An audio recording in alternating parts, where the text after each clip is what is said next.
Assalamualaikum warahmatullahi wabarakatuh. Kami dari kelompok 3 akan mempresentasikan tentang pemutusan hubungan kerja atau PHK. Pertama-tama perkenalkan anggota kelompok kami. Yang pertama adalah saya sendiri, Gali Ramadhani, NIM 18081102011-20 dan Davaleno Samarta dengan NIM 18081102011-2024 dan yang terakhir adalah Aldo Fajar dengan NIM 18081102011-78. Baik, yang pertama adalah pengertian dari pemutusan hubungan kerja atau PHK. Di sini, menurut Hasibuan, pemutusan hubungan kerja adalah berhentinya individu sebagai anggota sebuah organisasi yang disertai pemberian imbalan keuangan oleh organisasi yang bersangkutan tersebut. Dalam teori manajemen sumber daya manusia, pemutusan hubungan kerja dikenal dengan istilah turnover. Turnover, pemutusan hubungan kerja karyawan memang merupakan masalah klasik yang sudah dihadapi para pengusaha sejak era revolusi industri. Hal ini terjadi karena kondisi lingkungan kerja yang buruk, upah yang terlalu rendah, jam kerja yang melewati batas, serta tiadanya jaminan sosial yang merupakan penyebab utama dari timbulnya turnover tersebut. Manulang mengemukakan bahwa istilah pemutusan hubungan kerja dapat diartikan karena beberapa hal. Yang pertama adalah termination atau putusnya hubungan kerja karena selesainya atau berakhirnya kontrak kerja yang telah disepakati. Jadi kontraknya itu sudah habis. Seperti kerja di Roxy itu kontraknya tidak terlalu lama, jadi kontrak habis ya langsung keluar seperti itu. Dan yang kedua adalah dismissal atau putusnya hubungan kerja karena karyawan melakukan tindakan pelanggaran disiplin yang telah ditetapkan, seperti mangkir, telat, seperti itu. Kalau keseringan ya pasti akan di PHK. Dan yang ketiga adalah redundancy atau karena perusahaan melakukan pengembangan menggunakan mesin atau teknologi baru tersebut, sepertinya menggunakan robot-robot industri dalam proses produksi, penggunaan alat-alat berat yang cukup dioperasikan oleh 1 atau 2 orang untuk menggantikan sejumlah tenaga kerja. Hal ini berakibat pada pengurangan tenaga kerja. Seperti di pabrik-pabrik saat ini, Rek. Kan dulunya itu hanya tenaga kerja yang banyak, seperti di pabrik rokok. Sekarang itu menggunakan mesin. Jadi tenaga kerjanya akan dikurangi, banyak sekali dikurangi. Karena penggunaan mesin itu juga meningkatkan produktivitas perusahaan. Dari sehari misalnya 3.000 bisa naik menjadi 4.000 dan juga mengurangi biaya produksi tersebut. Yang pertama dari biaya gaji karyawan itu menjadi biaya mesin itu. Dan yang terakhir adalah retrenchment atau yang dikaitkan dengan masalah-masalah ekonomi seperti resesi ekonomi yang membuat perusahaan tidak mampu memberikan upah kepada karyawannya. Dan yang berikutnya adalah fungsi pemutusan hubungan kerja atau fungsi dari PHK ini sendiri. Yang pertama adalah mengurangi biaya tenaga kerja. Seperti yang saya jelaskan tadi. Misalnya ada perusahaan itu menggunakan mesin baru. Jadi mereka pasti akan memotong jumlah tenaga kerja untuk mengurangi biaya dari produksi tersebut. Dan yang kedua adalah menggantikan kinerja yang buruk. Bagian integral dari manajemen adalah mengidentifikasi kinerja yang buruk dan membantu meningkatkan kinerjanya. Jadi, apabila ada karyawan-karyawan yang memiliki kinerja yang buruk, sedangkan perusahaan memiliki banyak sekali masyarakat atau anggota-anggota yang mau masuk ke perusahaannya itu. Jadi, apa salahnya kalau perusahaan itu mengganti kinerja karyawan yang buruk dengan kinerja karyawan yang nantinya akan baik. Seperti itu. Yang ketiga adalah meningkatkan inovasi PHK, meningkatkan kesempatan untuk memperoleh keuntungan. Jadi, yang pertama adalah pemberian penghargaan melalui promosi atas kinerja individu yang tinggi. Dan yang kedua adalah menciptakan kesempatan untuk level posisi yang baru masuk. Dan yang terakhir adalah tenaga kerja dipromosikan untuk mengisi lowongan kerja sebagai sumber daya yang dapat memberikan inovasi atau menawarkan pandangan baru. Dan yang keempat adalah kesempatan untuk perbedaan yang lebih besar, yaitu meningkatkan kesempatan untuk mempekerjakan karyawan dari latar belakang yang berbeda-beda dan mendistribusikan ulang komposisi budaya dan jenis kelamin tenaga kerja.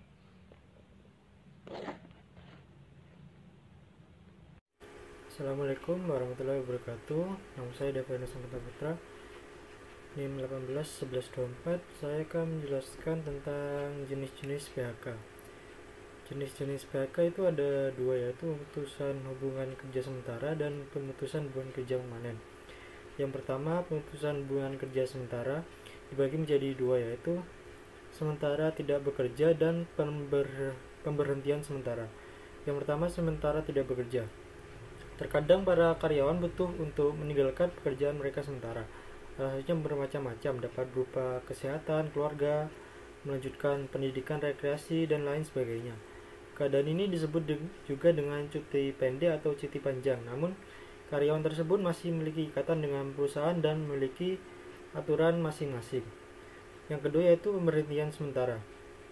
Berbeda dengan sementara tidak bekerja, pemberhentian sementara memiliki alasan internal perusahaan, yaitu karena alasan ekonomi dan bisnis, misalnya kondisi moneter dan krisis ekonomi menyebabkan perusahaan mengalami chaos atau karena siklus bisnis.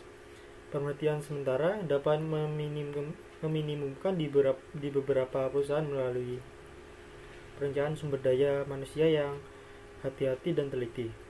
Yang selanjutnya itu pemutusan hubungan kerja permanen.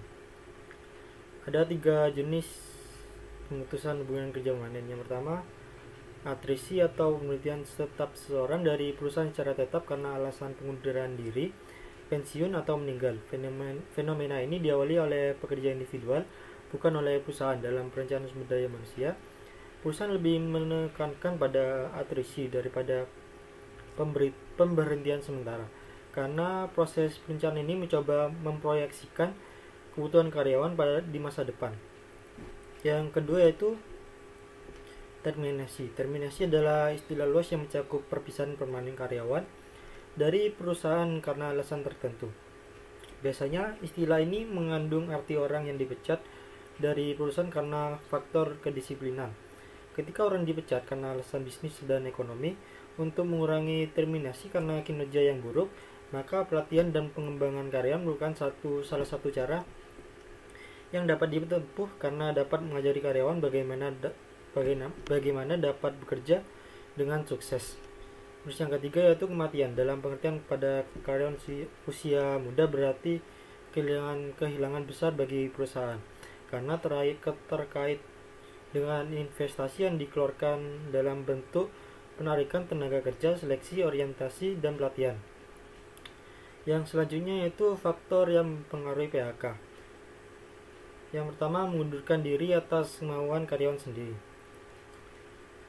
Bagi karyawan yang berniat mengundurkan diri, maka tidak mendapatkan pesangon berupa uang. Karyawan tidak boleh menuntut uang pesangon karena sudah ketentuan dari Undang-Undang Pasal 156 ayat 2. Isi dari pasal itu yaitu pihak yang bersangkutan tidak berhak mendapatkan uang pesangon kerja disesuaikan dengan pasal 156 ayat 3.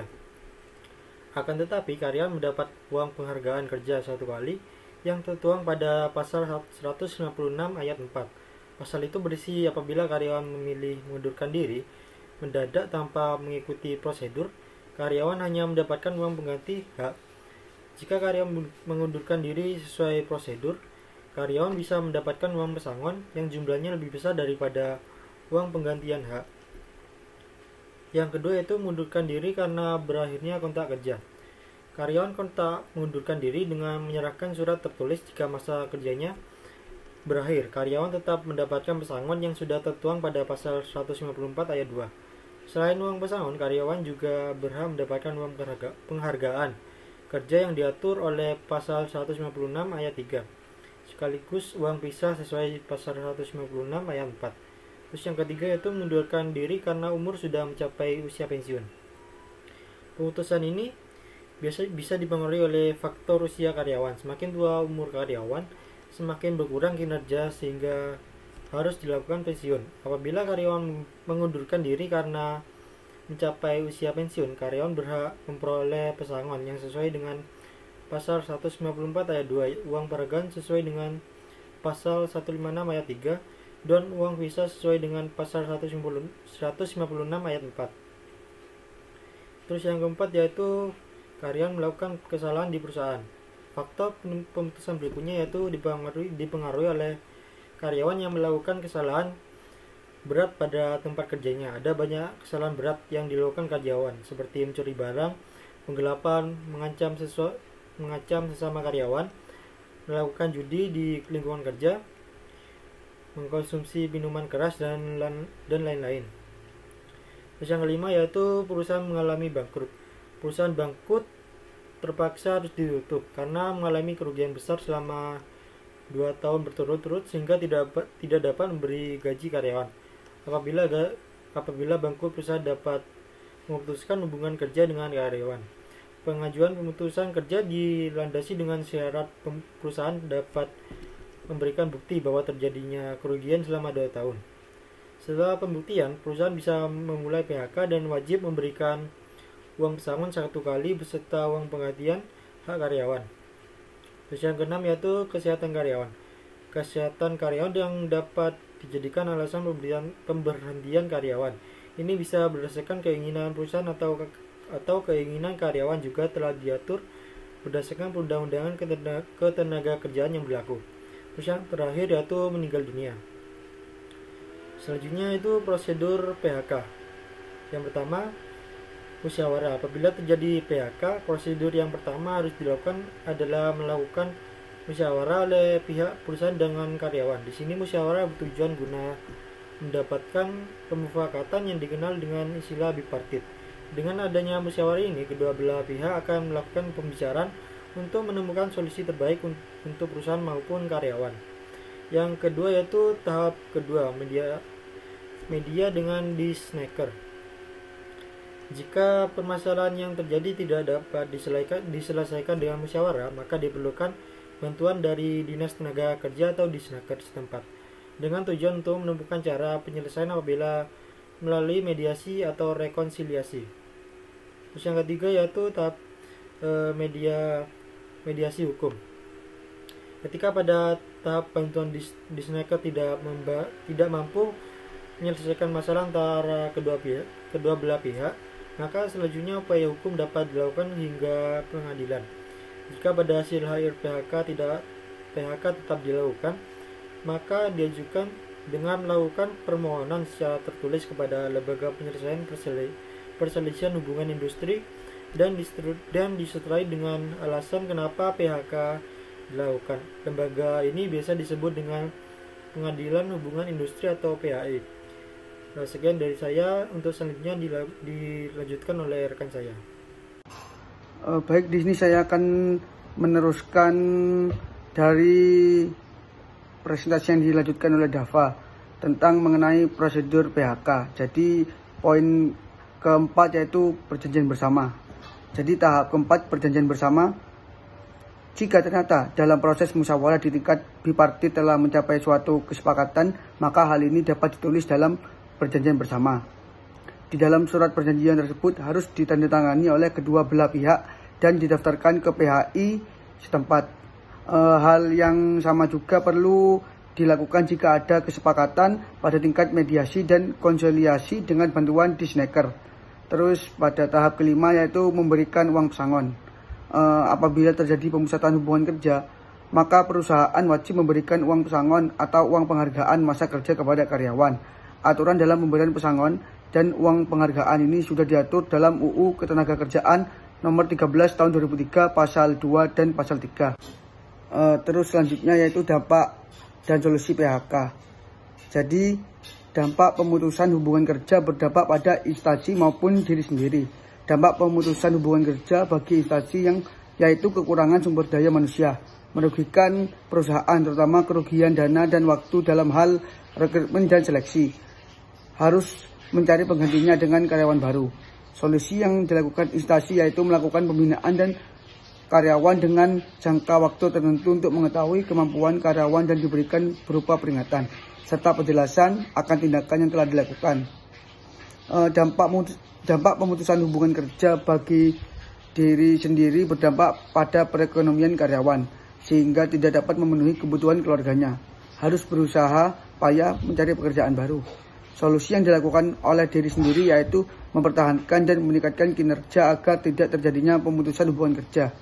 Karyawan juga bisa memulai dengan berwirausaha dan membuat peluang pekerjaan baru. Jadi pada slide terakhir yaitu ada strategi menghindari PHK. Jadi ada beberapa poin strategi menghindari PHK, ada 5 poin. Yang pertama yaitu pangkas biaya promosi. Salah satu langkah efisiensi yang bisa Anda lakukan sebagai pelaku bisnis ialah memangkas biaya promosi atau biaya iklan. Misalnya, untuk sementara mengurangi beban biaya sponsorship dan menghentikan kontrak-kontrak iklan yang tidak memiliki nilai pengembangan secara langsung terhadap perusahaan. Sebagai gantinya, Anda berfokus pada pemasaran digital atau digital marketing di saluran-saluran berbiaya murah, bahkan gratis, namun tetap menjangkau calon konsumen. Hal terpenting yang patut dipahami, Anda hanya disarankan memangkas biaya promosi tanpa mengurangi upaya promosi itu sendiri. Dan yang kedua yaitu coret belanja modal tak prioritas. Tipe bisnis lain yang mungkin Anda pilih sebagai strategi efisiensi tanpa harus PHK karyawan ialah menghapus rencana pengembangan usaha atau ekspansi untuk sementara waktu. Artinya, hal itu otomatis mencoret belanja modal yang tak prioritas. Belanja modal termasuk dalam komponen biaya investasi, yakni dana yang dikeluarkan untuk memulai usaha, misalnya biaya lahan atau pembelian mesin produksi. Dalam kondisi genting, dana yang dimiliki perusahaan seharusnya difokuskan untuk modal kerja yang menghasilkan pendapatan jangka pendek guna menyambung hidup di tengah masa pandemi saat ini. Dan yang ketiga yaitu efisiensi biaya operasional. Tipe bisnis selanjutnya mematikan sementara peralatan atau perlengkapan usaha yang menghabiskan biaya operasional ketika produktivitas terpaksa menurun secara alami. Misalnya menghemat pemakaian air conditioner, lampu dan listrik. Hal ini bisa juga berarti menghemat biaya air, telepon, atau biaya apapun yang dibebankan selama proses operasional berlangsung. Dan yang keempat yaitu kurangi jam kerja dan bayar gaji pokok. Pemutusan hubungan kerja terhadap karyawan seharusnya menjadi jalan terakhir jika Anda ingin mempertahankan usaha sekaligus menyelamatkan hidup banyak orang di tengah situasi krisis. Jika pun terpaksa mencederai hak karyawan, Anda bisa memangkas beban gaji karyawan, tentu diikuti kebijakan pengurangan waktu bekerja selama produktivitas perusahaan memang menurun secara natural saat krisis. Kebijakan pengurangan jam kerja secara otomatis akan mengurangi biaya tunjangan operasional atau tunjangan kerja lain bagi karyawan. Dengan begitu, perusahaan hanya dibebankan membayar gaji pokok karyawan. Komponen gaji karyawan termasuk dalam jenis biaya tetap, sama seperti biaya asuransi atau pajak bumi dan bangunan. Anda juga perlu berterus terang dengan karyawan atas kondisi keuangan perusahaan, misalnya tentang seberapa lama Anda bisa bertahan pada situasi saat ini. Komunikasi yang transparan sangat dibutuhkan agar karyawan bisa mempersiapkan diri dengan hal terburuk yang akan terjadi di masa yang akan datang. Dan poin yang terakhir yaitu atur kembali biaya stok di gudang. Jadi, Anda perlu mengatur kembali jumlah barang yang tersedia di gudang. Cara paling sederhana adalah melakukan analisa dengan menghitung penjualan harian selama rentang waktu tertentu, kemudian mengambil keputusan bisnis berdasarkan hasil analisa tersebut. Misalnya, dalam sepekan Anda melihat produk-produk mana saja yang laku terjual, termasuk mengamati jumlah rata-rata penjualan dari data tersebut. Anda memiliki gambaran stok barang apa saja dan berapa yang harus tersedia dalam kurun waktu tertentu. Dengan begitu Anda bisa menghemat biaya. Sekian presentasi dari kelompok kami. Mohon maaf apabila ada salah kata. Wassalamualaikum warahmatullahi wabarakatuh.